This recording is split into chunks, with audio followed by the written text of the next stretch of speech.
Oke, teman-teman semuanya, selamat malam, selamat datang. Welcome buat yang nonton live premiere ataupun yang nonton replaynya. Jadi hari ini kita akan coba bahas mengenai soal konsolidasi. Aku yakin banget kalian udah paham lah ya kalau konsolidasi itu seperti apa. Nah, makanya di sini aku pakai soalnya bukan soal yang dasar nih.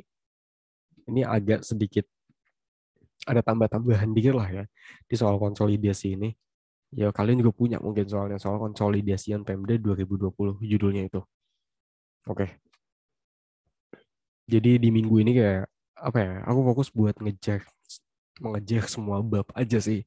Nah, nanti kalau misalnya tambahan-tambahan soal lagi itu di belakang aja. Nanti setelah besok ya mungkin ya. Besok mungkin aku akan bahas analisis atau template monef kali ya. Nggak tahu. Intinya ya setelah aku udah bahas analisis laporan keuangan, nah setelah itu nanti kita latihan-latihan soal lagi, soal-soal UAS, soal apapun itulah nanti yang ku punya aja ya. Kalau misalnya udah habis ya udah gitu. Dan setiap hari ya kita kita setiap hari belajar, kita cicil satu-satu. Percaya deh nanti pas ujiannya tuh enak enak banget. Jadi pas malam ujian tuh ya mau tidur ya tidur aja silahkan gitu. Udah nyicil satu-satu dari sekarang. Dan satu-satu pun itu ya 30 menit paling lama juga 1 jam kok video aku kok. Maksudku ya nggak memberatkan banget lah buat satu hari satu kali latihan gitu loh. Kita belajar bareng di situ sama-sama gitu. Kalau belajar sendiri kadang suka bingung juga kan. Ini gimana. Terus kayak kalau mau nanya teman, teman lain nggak belajar, takutnya ganggu. Ya udah di sini aja gitu. Oke, jadi di soal konsolidasian Pemda 2020, nah di sini kita tuh diminta buat mengkonsolidasi, ya udah jelas. Nah, di sini disajikan neraca SKPD, guys. Ya, jadi neraca gabungan seluruh SKPD. Jadi nanti SKPD-nya tuh dimungkinkan ada lebih dari satu ya. Enggak nih in real life aja. In real life itu SKPD itu dimungkinkan lebih dari satu. Ya nanti dari seluruh SKPD yang ada itu, anggaplah ada 10 SKPD.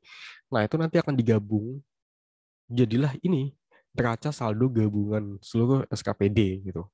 Nah di sini tuh simpelnya seperti itu. Nah ada neraca SKPD-nya intinya ya udahlah itulah di sana ada neraca SKPD. Nah terus di bawah ada neraca saldo PPKD sementara. Nah ini ini neraca saldo PPKD sementara. Nah di sini neraca saldonya itu menunjukkan ada pendapatan sampai dengan ya inilah isinya lah intinya lah ya. Nggak perlu tak baca satu-satu. Nah, neraca saldo itu, neraca saldo PPKD yang di soal ini, dia itu belum final. Masih ada beberapa transaksi yang belum dilakukan, gitu loh.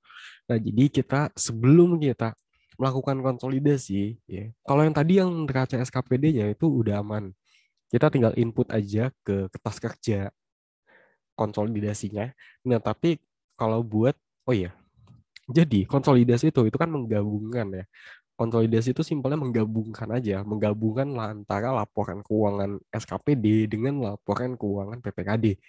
Yang dimana nanti keduanya digabung, ada jurnal eliminasi juga untuk menghilangkan akun-akun resiprokal RKPPKD dan RKSKPD. Nah setelah itu jadilah neraca saldo Pemda yang dimana nanti kita bikin laporan keuangan lagi, LO dan segala macamnya.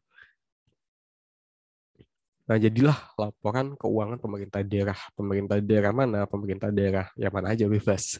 Bisa aja Jakarta ya laporan jadi LKPD Provinsi DKI Jakarta gitu misal. Bisa aja mana provinsi-provinsi lain gitu. Nah, jadi tadi yang soal neraca saldo SKPD-nya udah aman. Nah, di sini neraca saldo PPKD-nya ini belum final. Ada beberapa yang masih perlu kita jurnal. Nah, maka dari itu, pertama-tama di sini sebelum kita melakukan konsolidasi, kita itu melakukan penjurnalan terlebih dahulu. Nah, ini jurnalnya ada dikit dong kok. Ini ada ABCD aja ya. Ini ya. Oke, jadi kita jurnal dulu. Ini sambil kita mempersiapkan sedikit cerita aja. Jadi,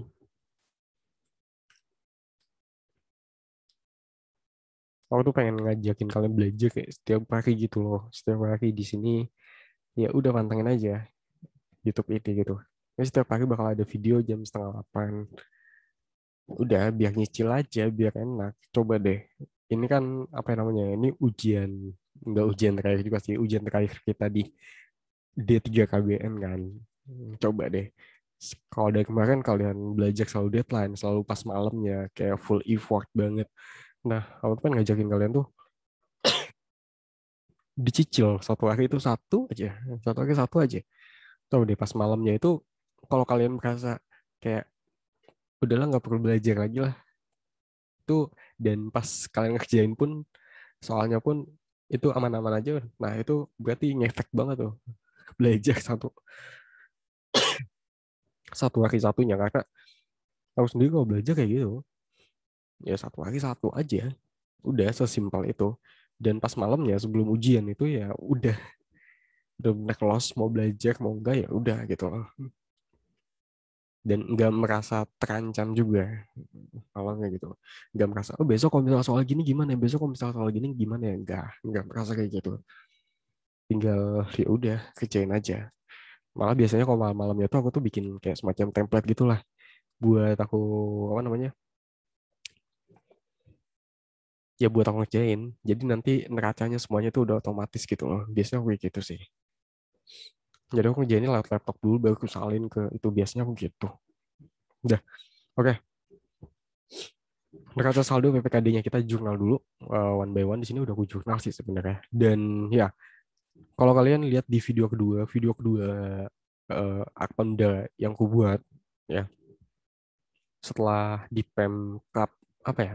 Pemkap apa? Perekat Bangsa.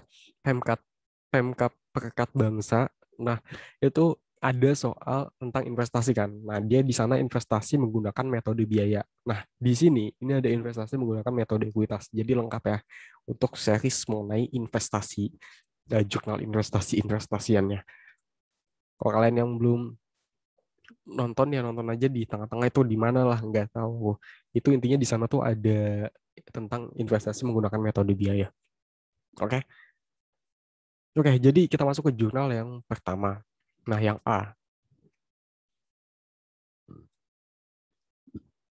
penyetoran pengembalian kelebihan belanja dari sejumlah SKPD selama tahun berjalan yang terdiri dari pengembalian atas belanja tahun berjalan dan pengembalian atas belanja tahun lalu sebesar sekian-sekian.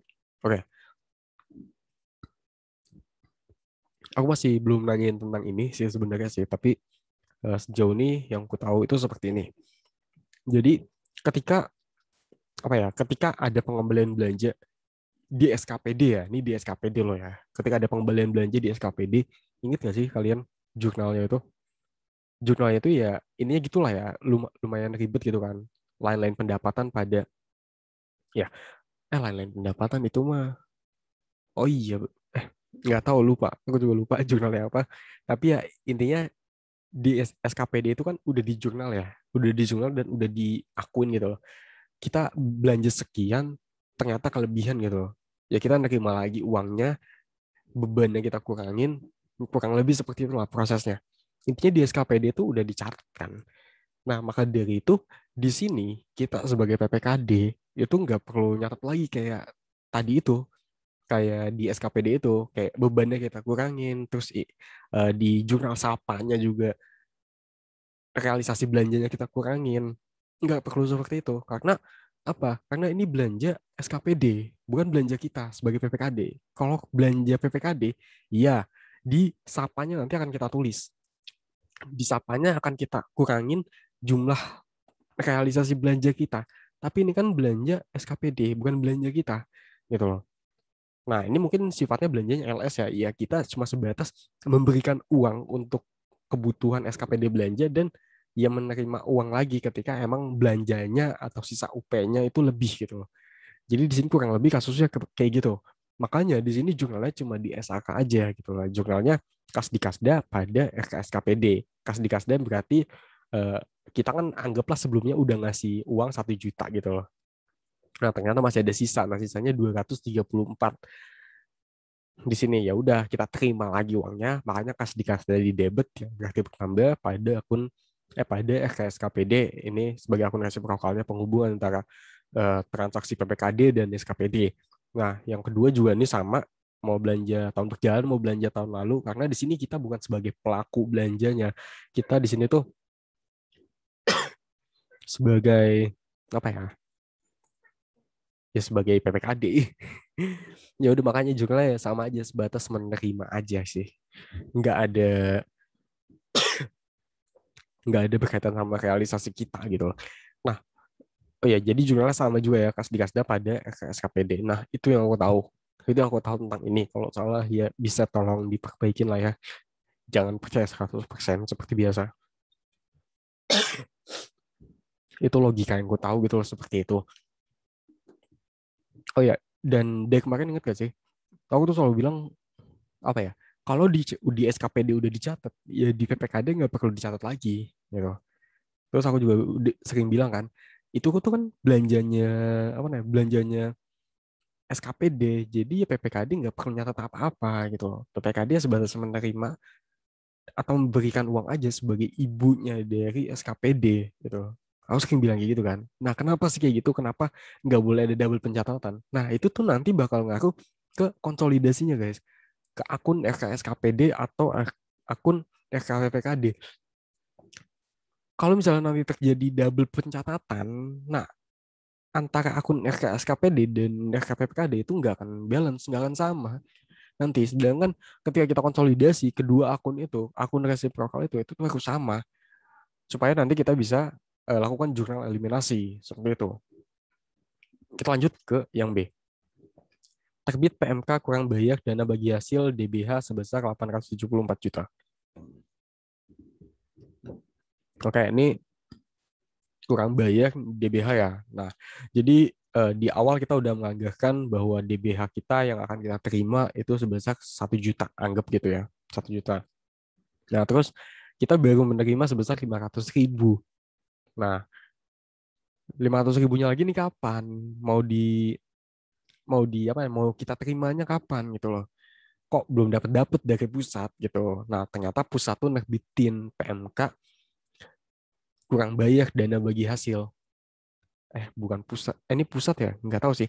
Intinya ya dari pendapatan transfer itu diterbitin eh, kurang bayar gitu loh, bahwa iya udah diklarifikasi lah ibaratnya kalau udah terbit surat terbit PMK kayak gini ini udah diklarifikasi bahwa emang ada kurang bayar gitu loh. Nah, makanya ketika ada kurang bayar seperti itu ya kita catat di jurnal SAK aja. Kenapa nggak disapa? Karena belum ada uang yang kita terima. Kan disapa itu kan prinsipnya apa ya, kayak semacam realisasi lah, realisasi belanja, realisasi pendapatan, atau realisasi pembiayaan. Nah, maka dari itu di sini udah bisa nih kita akun sebagai piutang karena udah ada bukti resminya lah ibaratnya. Jadi piutang DBH pada pendapatan DPH. Kita lanjut ke yang C. Nah, ini tentang investasi nih. Bentar ya, ini tak ke atasin aja. Lebih enak di atas nggak sih? Hmm.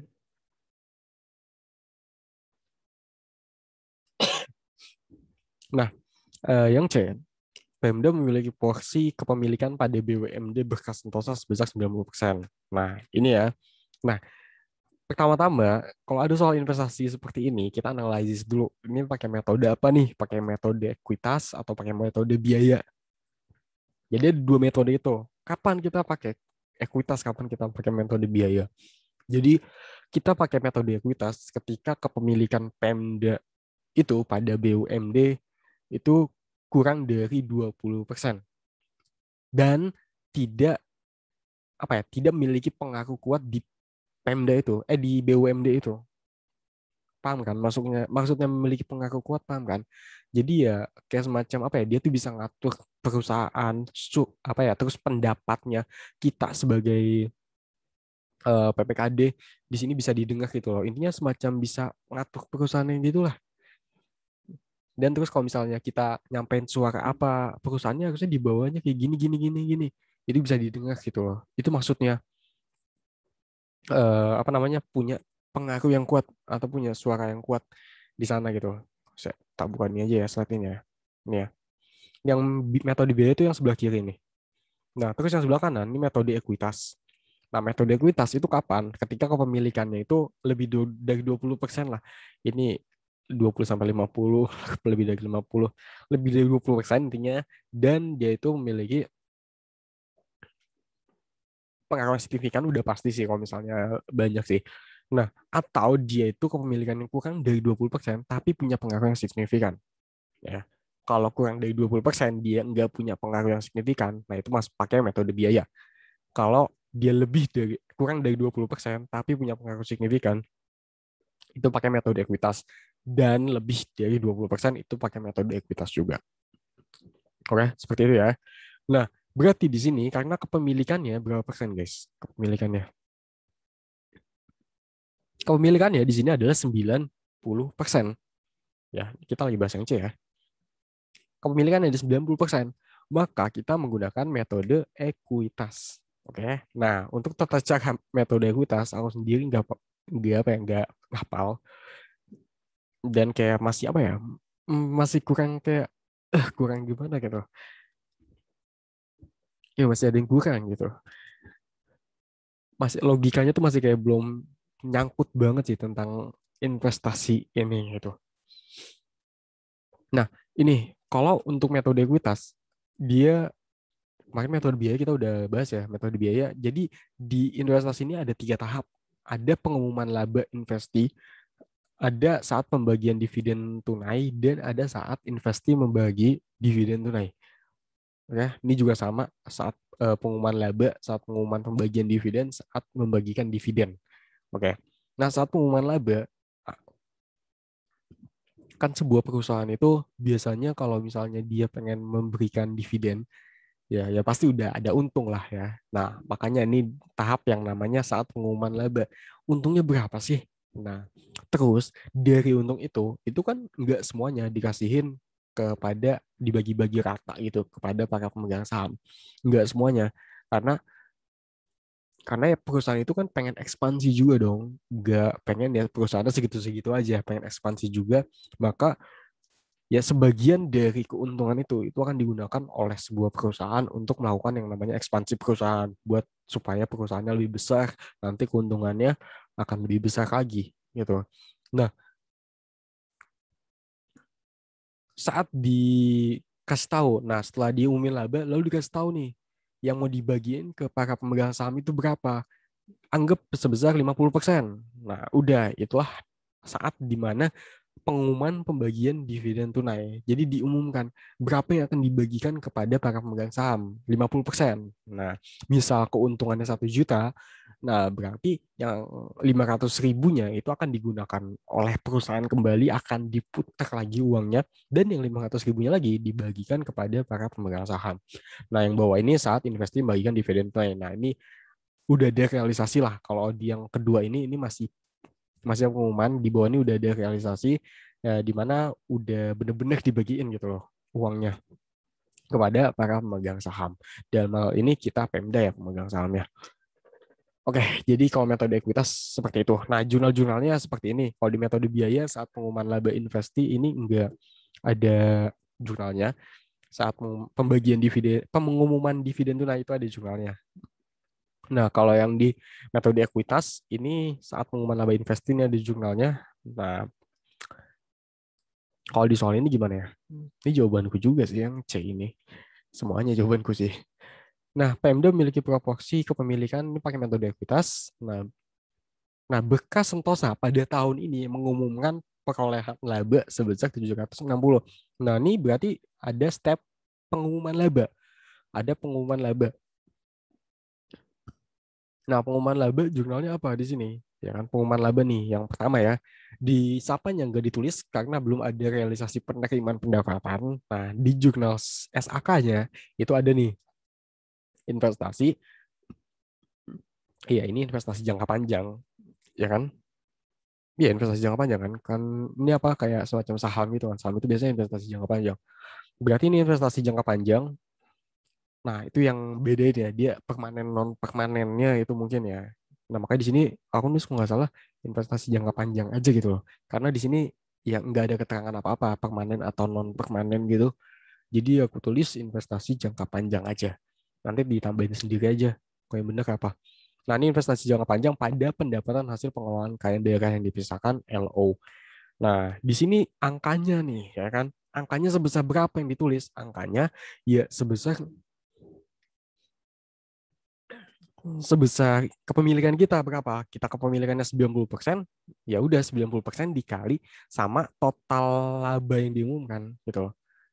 Nah, yang berarti di awal ini menandakan bahwa potensi kita mendapatkan dividen itu ya sebesar kepemilikan kita di perusahaan itu, yaitu sebesar 90% dari laba. Itu kan masih potensi kan. Belum ada pengumuman berapa yang benar-benar akan dibagikan oleh perusahaan itu, ya kan? Nah, potensi kita akan dapat 684 juta dari laba yang diperoleh perusahaan sebesar 760 juta. Nah, 10%-nya yaitu ya buat buat yang lain yang punya saham gitu. Potensi orang lain yang punya saham 10%-nya itu yang sebesar sisanya berapa. Nah, ini kan masih potensi nih. Potensi kita dapat dividennya, ya bisa aja perusahaan ngasih 100% gitu loh. Tapi ini kan kepemilikan kita 90%, ya kita nggak mungkin dapat 100% ya pasti 90% ya maksimum-maksimum. Kalau emang keuntungannya benar-benar semuanya dibagiin ke para pemegang saham gitu loh. Karena kalau kepemilikan kita 90% ya pasti 90 maksimum kita akan dapat 90% dari labanya gitu, yaitu sebesar 684 juta. Makanya di sini ketika pengumuman laba, ya kita mencatatnya ya sebesar kepemilikan kita dikali sama laba yang diumumkannya berapa, yaitu 684 juta. Nah, selanjutnya nah dari laba tersebut 20% dibagikan sebagai dividen tunai. Nah, di sini ini saat pengumuman apa namanya? Pembagian dividen tunai itu no entry ya. Ini kalian tulis aja sendiri, di situ nggak aku tulis. Nah, saat realisasi ya kita langsung masuk ke realisasi aja. Nah, itu jurnalnya seperti ini. Nah, di saat realisasi ini ya kan ada realisasi pendapatan. Berarti di sapanya ditulis lah ya. Nah, jurnalnya di SAK-nya itu adalah kas di kasda pada investasi jangka panjang. Kas di kasda ini di debit yang berarti kas di kasdanya bertambah dan investasi jangka panjangnya. Nah, ini yang tadi di awal kan kita mengakuin investasi jangka panjang kita bertambah sebesar ya perolehan labanya kan ya. Nah, tapi ternyata yang dikasih kan enggak sebanyak itu gitu loh. Yang dikasih ya kurang dari itu gitu. Maka dari itu di sini investasi jangka panjangnya dikreditin ya karena realisasinya nggak semuanya dividen tunai, nggak semua dari keuntungannya itu akan dibagikan sebagai dividen tunai gitu.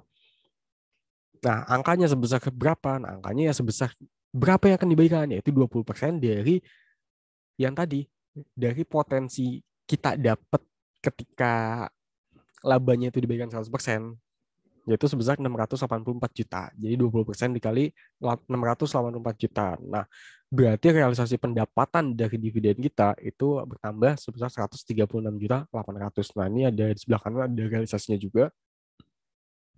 Pendapatan di kredit ya. Saldo normalnya berarti bertambah, di debitnya estimasi perubahan sal sebagai akun penyeimbangnya. Panjang banget ya penjelasannya gitu doang ya. Ya udahlah ya, maaf ya. Skip aja ya udah. Kalau misalnya kayak gitu-gitu. Kalau misalnya udah paham ya skip aja lah. Nah, selanjutnya yang D, pendapatan bunga atas rekening di Kasda. Nah, ini pendapatan bunga. Pendapatan bunga itu biasanya masuk ke lain-lain PAD yang sah. Nah, di sini ada realisasi pendapatan juga, maka di sapanya ditulis, ya kan? Ini pendapatan kita dong, bukan pendapatan SKPD kan. Kalau pendapatan SKPD nggak perlu kita tulis, nanti ada double pengakuan. Bukan nggak perlu ditulis sih, nggak perlu diakuin sebagai realisasi pendapatan. Karena di PPKD-nya ya nggak perlu diakun sebagai realisasi pendapatan karena di SKPD-nya udah dicatat gitu. Nah, beda sama halnya ini. Kalau ini kan emang bener-bener pendapatan kita di SKPD-nya juga belum dicatat, ya udah kita catat gitu loh sebagai realisasi pendapatan PPKD. Nah, maka jurnalnya kas di kasdanya di debit yang berarti kasnya bertambah pada lain-lain PAD yang sah ya. Pendapatan bunga masuk ke dalam kategori lain-lain PAD yang sah ya sebesar sekian lah jumlahnya disesuaikan aja. Ini lain-lain PAD ini pendapatan ya masuknya. Nah, terus ada di sapanya juga udah jelas sama lain-lain PAD yang sah tapi dia untuk LRK-nya dan di debitnya adalah estimasi perubahan sal sebagai akun penyeimbangnya. Nah, oke ya. pertama kita udah selesai menjurnal nih, ya kan? Berarti udah selesai dong tugas kita sebagai ya tugas kita membenarkan saldo neraca saldo PPKD ini ya. Ini udah selesai ya, tinggal kita input nih. Kita input ke dalam neraca saldo PPKD atas jurnal-jurnal kita itu tadi ya. Nah, ini kas di kasda itu tadi ada kan kita kan. Saya bentar ya, kas di kasda mana? Di sininya nih. Ini neraca saldonya kan. Neraca saldonya ini diinput dulu, angka-angkanya diinput, nanti ditambah, dikurangin sesuai dengan jurnal yang tadi udah kita buat. Gitu loh. Kayak misal ini, kas di kasda itu saldonya berapa? Ini kan 55 juta sekian kan. Nah, ditambah sama ini L5 ini total kas di kasda selama tadi kita melakukan penjurnalan. Jadi ini udah kejumlahin di bagian kanan sini. Jadi tinggal ditambah aja dan ya kalian sesuaiin lah ya neraca saldonya. Neraca saldonya ini kalian sesuaiin, kalian tambah atau kalian kurangin dengan jurnal-jurnal yang udah tadi kita buat. Oke, ya gitu aja sih, sesimpel itu aja. Nah, selanjutnya kita masuk ke dalam kertas kerja untuk konsolidasi. Nah, ini terdiri dari semacam 5 section, ya 5 section, tapi ini nama-namanya, aku kemarin dikoreksi sama dosenku, nama-namanya ini kayaknya udah apa ya, udah lawas gitu kan. Ada penamaan-penamaan yang baru, aku lupa ada di PMK, ada di aturan mana aku lupa. Jadi ya kalian bisa menyesuaikan sendiri lah ya buat penamaannya nih. Misal kayak neraca saldo SKPD, ini mungkin namanya udah bukan ini gitu. Nanti dicek lagi ya untuk penama-namaannya. Oke, yang pertama-tama ya untuk mengisi kertas kerja ya kita pastikan ini tulis semua akun yang ada gitu loh. Akun-akun apa aja yang ada di soal kita itu ditulis semua akun-akunnya ya. Baik yang ada di neraca PPKD maupun yang ada di neraca SKPD. Oke. Nah, tadi neraca PPKD-nya kita udah bikin kasus saldonya yang baru kan, yang udah disesuaikan dengan jurnal yang udah kita buat kan. Oke, sekarang kita masuk ke neraca, kita bikin konsolidasi kertas kerja. Jadi di kertas kerja yang pertama harus diisi adalah neraca saldo SKPD. Nah, neraca saldo SKPD ini dapat ya dari ada di sini gitu. Nah, neraca saldo SKPD ini gabungan guys. Gabungan antara misalnya ada 10 SKPD, itu gabungan. Nah, jadi saldo kas di kasdanya anggaplah di sini ada ya. Saldo kas di kasdanya ini ya saldo gabungan antara SKPD A, SKPD 1 sampai SKPD ke-10 gitu loh. Ini gabungan isinya di sini. Sama ini kas di bendera penerimaannya, kas di bendera pengeluarannya juga sama. Ini gabungan. Oke. Nah, ini karena di soal ini neraca saldo SKPD-nya nggak perlu diapa-apain lagi, jadi kita ya literally bener-bener salin angka semua yang ada di sini sesuai dengan akunnya dan posisinya di debit atau di kredit, gitu ya. Oke, aman kan? Nah, oke, neraca saldo SKPD aman ya. Nah, selanjutnya di kolom yang kedua di sini ya, di section yang kedua kita diminta untuk mengisi neraca saldo PPKD. Nah, untuk mengisi neraca saldo PPKD itu kita bisa,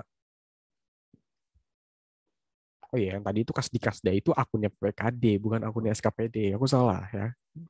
Jadi tadi harusnya contohnya itu kas di bendera penerimaan itu mungkin.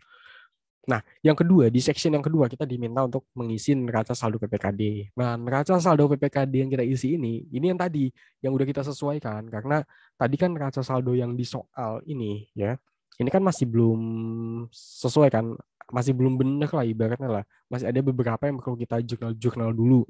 Nah, maka dari itu, neraca saldo PPKD yang di sini, ini aku dapat dari neraca saldo yang udah kita sesuaikan tadi, ada di sini. Oke, ini tinggal dimasukin aja angkanya dan positionnya juga disesuaikan aja debit or credit. Ya udah gitu loh. Nah, nanti gini guys. Nah, di section yang ketiga di sini nih. Ini neraca saldo gabungan namanya. Nah, neraca saldo gabungan itu penjumlahan nanti isi debit kreditnya nih ya. Ini penjumlahan atau penggabungan antara neraca saldo SKPD dan neraca saldo PPKD. Nah, makanya di sini semuanya terisi nih ya, semuanya terisi kan. Setiap akun ini punya angkanya tersendiri ya, semuanya terisi ya karena itu tadi. Karena ini kan gabungan. Nah, beda sama di sini ini ada yang nggak terisi kan karena dia cuma PPKD. Yang mungkin yang gimana nggak ada belanja, mungkin nggak ada belanja mengenai barang dan jasa atau pegawai gitu kan. Nah, jadi itu ya, di neraca saldo gabungan ini merupakan gabungan ya, gabungan antara PPKD dan SKPD. Ya tinggal disalin aja. Di sini misal di kas di kasda ya, kas di kasda neraca saldo SKPD nggak ada nih. Ya udah, berarti ini aku pakai rumus segala lagi. Nah, berarti ini tinggal nyalin aja ada di sini nih PPKD. Nah, terus kas di bendera penerimaan itu PPKD nggak ada, berarti langsung aja nih SKPD. Ya gitu aja ya, tinggal salin-salin. Nah, kalau kita lihat ya, saldo akhir daripada RKSKPD dan RKPPKD itu harusnya sama, guys. Nah, kalau nggak sama, itu tadi yang ku bilang di awal, apa? Kemungkinan ada kayak semacam pencatatan double gitu. Jadi di SKPD-nya udah diakuin, terus di PPKD-nya diakuin lagi. Gitu. Makanya jadi nanti antara RKSKPD dan RKPPKD itu beda hasilnya gitu. Dan kan sama kan, berarti ya udah clear gitu loh. Kita bisa ke next step. Oke. Intinya ini harus sama ya. Ini harus sama, saldonya harusnya sama. Oke, kita ke next step lagi. Nah, di section yang keempat nih.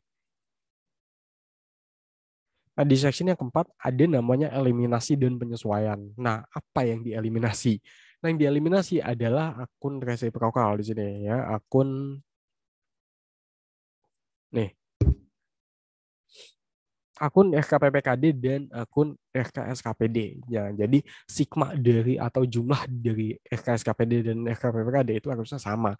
Nggak mungkin beda gitu loh. Nah, ini perlu dibuat, perlu dilakukan penghapusan akun-akun transitoris di sini. Nah, ini guys ya, aku jelasin dikit ya. Aku jelasin dikit ya. Nah, di SKPD itu kan kita mengakui belanja ya. Ini anggap belanja secara LS ya di sini ya. Mengakui belanja itu beban pada RKPPKD kan, di akrualnya ya. Nah, sedangkan di PPKD ya, ketika ada SP2 DLS dari SKPD ya, itu kita cuma menjungkal kayak gini aja kan, kas di kas dari kita berkurang pada RKSKPD kita di debit gitu loh. Nah, kenapa kayak gitu ya? Karena ini, karena nanti dia sifatnya sama harusnya, akan sama harusnya. Makanya ketika di sini udah diakuin sebagai beban, kalau belanja LSSKPD udah diakui sebagai beban, ya di PPKD nya nggak perlu diakui lagi sebagai beban, nggak perlu lagi diakuin sebagai realisasi belanja di PPKD. Jadi PPKD ya cuma sebatas ngasih uangnya aja gitu loh, semacam ngasih uang aja. Di SKPD itu udah diakuin sebagai beban, udah diakuin juga sebagai realisasi daripada belanja. Nah, makanya nggak boleh sampai double-double gitu, nanti hasilnya beda. Udah itu aja, nggak ada apa-apa lagi kan. Nah, jadi untuk mengeliminasi akun-akun transitoris ini, RKSKPD dan RKPPKD itu ya ditempatkan di lawan apa ya? Di lawan apa sih guys namanya, lawan arah ya? Lawan lawan saldo normalnya aja gitu loh. Nah, RKSKPD ini kan saldo normalnya di debit, ya udah kita tempatin di kredit, dan sebaliknya ya RKPPKD ini kan akun ekuitas saldo normal di kredit, maka kita tempatin dia di debit. Nah, nanti di bawah ini balance ya. Oke, nanti akunnya itu akan saling menghilangkan. Nah, yang terakhir adalah neraca saldo Pemda. Nah, ini neraca saldo yang akhirnya banget yang nanti akan kita gunakan untuk membuat laporan-laporan keuangan LKPD, untuk membuat laporan keuangan pemerintah daerah. Nah, ini nanti ya udah, ini diambil dari sini guys ya. Ini neraca saldo gabungan dieliminasi nggak ada kan. Jadi ya udah neraca saldo gabungannya aja di entak aja udah. Terus yang kedua di sini juga nih dieliminasi nggak ada. Berarti dari neraca saldo gabungan aja. Nah, yang ini yang SKPD di neraca saldo gabungan debit. Nah, di eliminasi ini kredit berarti dikurangin kan. Maka hasilnya 0. Maka dia nggak ada saldonya kan di sini.